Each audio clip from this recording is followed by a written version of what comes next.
साईडला त्या काही. नमस्कार मित्रांनो, या ठिकाणी शेतकऱ्याच्या बाजूने बोललो म्हणून सन्माननीय आमदार अनुराधाताई चव्हाण यांनी स्वतःवर वडून घेतलं आणि माझं थोबाड फोडून असा गुन्हा माझ्यावर दाखल केला.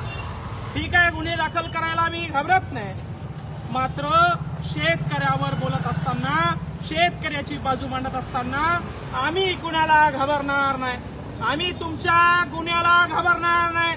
आणि शेतकऱ्याच्या तरण्याबाण मर्दपुरांनो, अरे लोकशाही वाचवण्यासाठी, यांची झुंडशाही हाणून पाडण्यासाठी हा पठ्ठ्या रस्त्यावर उतरलाय. झोपलाय काय घरात बसून, मोबाईलवर काय बघताय? सन्माननीय SP madam, additional SP madam यांच्याकडे मला हजर राहायचे आदेश एपीआय साहेबांनी दिले आणि म्हणून या आळंद गावामधून एसपी ऑफिसला मी आता हजर राहण्यासाठी चाललोय.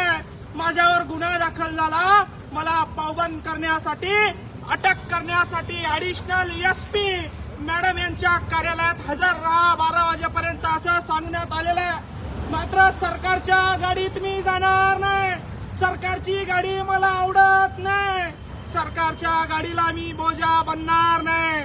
मी शेतकऱ्याचा पोरगा म्हणून असं रस्त्यावर चालत जाणार आहे, एसपी ऑफिसला चालत जाणार आहे.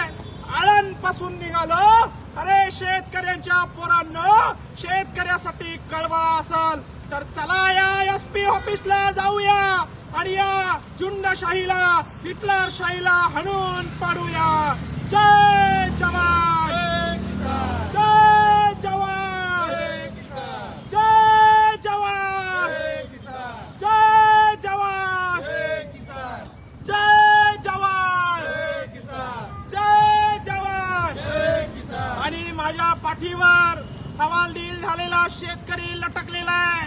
या शेतकऱ्याच्या अपेक्षा, या शेतकऱ्याच्या खांद्यावरचं कर्ज माझ्या खांद्यावर घेऊन एसपी ऑफिसला मी निघालेलो आहे. दाखवून दे शेतकरी आपला. जय जवान, जय जवान.